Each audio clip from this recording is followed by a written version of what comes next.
Calaroga Shark Media.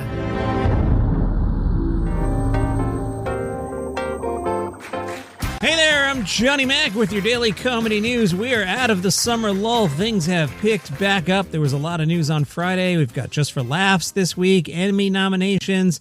Later this month, an Adam Sandler movie, and then a Marc Maron special on August 1st. So there'll be plenty to talk about. Let's start with Maron. That special is called Panicked, and it was shot in New York City in May. HBO has released the trailer for it. Let's listen. I have made a few edits for language. I know the world we're living in is difficult and it's scary. So I said to myself, Mark, why don't you just be entertaining? People need entertainment. I'm not sure I got into this to be entertaining. Progressives have really got to figure out how to deal with this buzzkill problem. You do realize we annoyed the average American into fascism. We had these big fires in Los Angeles. There were mandatory evacuations. So I'm like, we're doing this. Now I've got 3 cats and 1 carrier. That's not a porno movie. It's my life. I don't know if I know the difference between I'm happy and this is good coffee. I don't know. If my brain rests for even 3 seconds, some other part of my brain goes, you want me to open the worry folder? I have intrusive catastrophic thinking. There's an argument to be made that if you think the worst is going to happen, anything shy of that is a victory. But I don't know if all I'm doing is mining for gold in a river of panic. I thought there was strong material in there. That was a better trailer than a lot of trailers that come up. All right, let's talk about Andrew Schulz. Boy, I'm trying to pull my punches here so that I don't lose half the audience. But Andrew, dude, come on. Really? Andrew Schulz is surprised that President Trump didn't do exactly what he promised he was going to do. On his podcast, Andrew Schulz said there'll be people that DM me like, you see what your boy's doing? You voted for this. And I'm like, I voted for none of this. He's doing the exact opposite of everything I voted for. I want him to stop the wars. He's funding them. I want him to shrink spending, reduce the budget. He's increasing it. I already expect politicians to not do most of the stuff they say. I don't want to be too cynical, but now I'm getting to the point where it's like, can they do anything? When you feel like the status quo will do nothing and change nothing, you have way more of a longer leash for the outsiders' ideas than you do for the status quo's ideas. And I think that was the idea with Trump, who's like, maybe he'll stop these wars. No. Maybe we'll see what's up with this Epstein stuff. No. Again, vote for who you want, but like, Andrew, come on. Scrubs is coming back.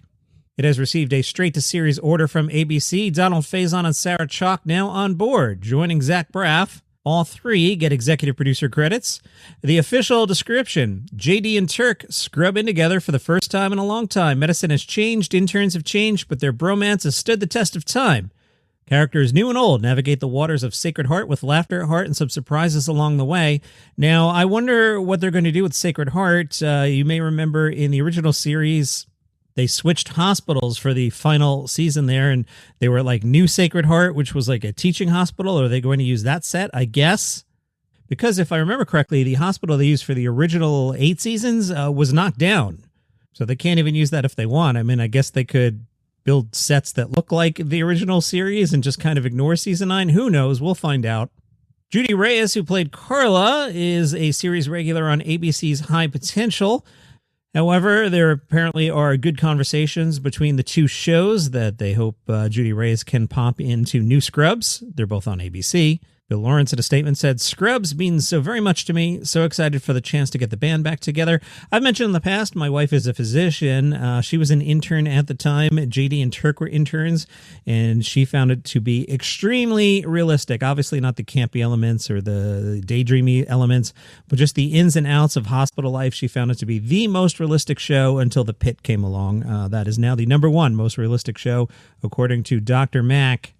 Lawrence envisions Scrubs 2.0 as a hybrid between a revival and a reboot, bringing back the original concept with new surgical interns. Lawrence had said in October, we've been talking about it a lot, and I think the only real reason to do it is as a combo, people wanting to see what the world of medicine was like for the people they love, which is part of any successful reboot. But B, I think the show always worked because we get to see young people dropped into the world of medicine, knowing young people that go there are super idealistic and doing it because it's a calling. There's no cliche rich doctors playing golf. That's not what it is anymore. So I think that no matter what it is, it would be a giant mistake not to do it as a combo of those 2 things. I think he's right. The Office spinoff The Paper has a release date. It will debut. This, to me, seems like they just want to burn it off and make it go away. This is very strange. They'll drop 4 episodes on September 4th. Now, how does that factor into Labor Day weekend? When is Labor Day this year? All right, Labor Day looks like it's Monday the 1st. Is that right? That's a bummer. So Thursday the 4th. Johnny Mac doesn't like September 1st Labor Day because that means, summer abruptly ends and it's still only September 2nd. I like when Labor Day is like the 6th. Anyway, 4 episodes on Thursday, September 4th, followed by 2 new episodes every Thursday through September 25th. This all on Peacock. Is nobody learning about the binge model? Like, for example, Squid Game. Remember everybody was in a Squid Game? Came and went. Nobody talked about season 3. The Bear came and went. Nobody really talked about The Bear. A friend of mine texted me. He's like, did you watch The Bear yet? I'm like, no. And we stopped talking about it. I mean, back in the day, I always come back to Lost. Remember sitting around the office for a week going, what do the numbers mean? What does the polar bear mean? What does this mean? What does that mean? Now it's like, yeah, did you watch it? No, don't talk about it. And we don't talk about it anymore. So go ahead and drop 4 episodes of The Office on Thursday, September 4th, which is probably up against an NFL game, isn't it?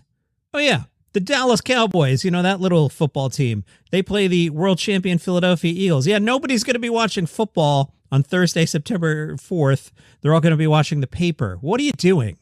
Don't do this. Push it back a week and drop 1 episode a week. Why are you rushing through this? Dumb, dumb, dumb, dumb, dumb. I'm feisty today. The paper is set at a Midwestern newsroom trying to revive its status. Larry David is coming back to TV, a new 6-episode sketch comedy about American history, this one produced by the Obamas. The description, President and Mrs. Obama wanted to honor America's 250th anniversary and celebrate the unique history of our nation on this special occasion, but then Larry David called. In a statement, President Obama said, I've sat across the table from some of the world's most difficult leaders and wrestled with some of our most intractable problems. Nothing has prepared me for working with Larry David. Larry David said, once Curb ended, I celebrated with a 3-day foam party. After a violent allergic reaction to the suds, I yearned to return to my simple life as a beekeeper, harvesting organic honey from the wildflowers in my meadow. Alas, one day my bees mysteriously vanished, and so it is with a heavy heart that I return to television, hoping to ease the loss of my beloved hive. 6 episodes, presumably next year, to coincide with the 250th anniversary of the United States. It is said to feature some Curb actors and, quote, noteworthy guest stars. One of the directors said the characters Larry is playing didn't change history. In fact, they were largely ignored by history, and that's a good thing.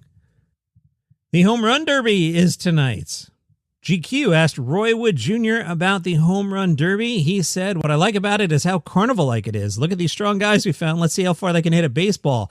Every other sport has skill competitions. Hockey, they put the targets up on the goal. They got to go top shelf through an itty-bitty hole. But baseball's like, nah, we don't care about the other skills. I'm going to my first derby this year. I imagined it to be such a joyous and fun thing. You just get to sit there and watch them do all the things we love. Roy, you're going to love it. When I worked at the old place, I had credentials for the Home Run Derby at least twice, I think maybe 3 times. And then I went as a civilian with my son when the Home Run Derby was at Citi Field. It's just fun, especially if you could sit in the outfield and the home runs are coming at you. That is fun.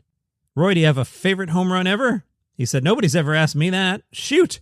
Favorite home run ever is Joe Carter in the 1993 World Series, even though I paid for Mitch Williams as a Cubs fan. I'm going to give my answer. I was at opening day when Gary Carter made his Mets debut, and he hit a home run. That was an exciting day at Shea Stadium.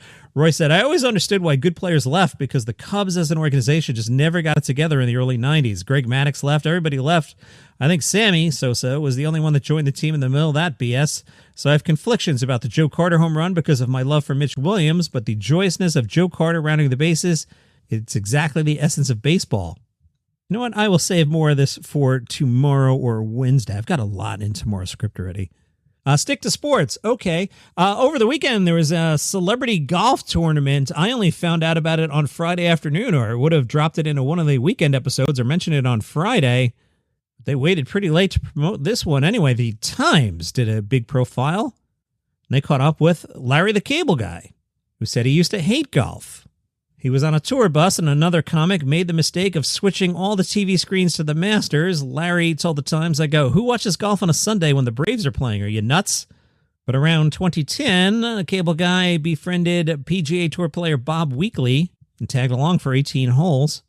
Larry said, all I did was ride in the cart with a megaphone and tell jokes for about 4.5 hours. And then I thought, man, I better learn how to play golf rather than ride in a golf cart for 4 hours. I'm running out of material. He grabbed some clubs and he was instantly hooked. He's a lefty. He claims 13 handicap and is now a regular at charity tournaments. Ray Romano, another celebrity golfer, said the crowd's there to have fun. They're not there to see Ray Romano play golf. They're not there to enjoy how good I am as a golfer, because we all know we're all amateurs, but they don't realize how much we're grinding inside. We try to make it entertaining, especially the comedians. We got to put on a smile, tell a joke, and try to be funny, but when you hit a bad shot and then you got to try and be the clown, it's not easy. Also participating this year in the ACC, Nate Bargatze, Colin Jost, and Rob Riggle. Cable Guy's plan was, I want to do good. I want to shock the world. I want the Golf Channel at some point to go, man, can you believe this? Larry the Cable Guy's in 8th place. You have dreams of hearing those things. But yeah, sometimes you can't wait till the round is over so you can just get back to your room, say a couple prayers, and pay somebody to come smother you with a pillow. It's really not hard to let your emotions show in golf, but you got to hold it in. I'll try and see if I can get a recap of this into tomorrow's show. Ray Romano said, well, you want to beat Charles Barkley. Seems like Pajiba.com had the same reaction to Craig Robinson that I did. They wrote, that's not how you quit comedy. That's how comedy quits you. Has no one learned anything from years of big announcements and fake reunion teases before the Super Bowl? The inevitable letdown always irritates the hell out of people. This is what happens when Peacock cancels your surprisingly solid snake hunting show. Sing. Out today, Fabrizio Capano from the future. It is his debut English language special, available for early access at the 800-pound gorilla, 800pgm.com. And that is your comedy news for today. If you're still enjoying the program after my Andrew Schulz editorial, I appreciate you. See you tomorrow.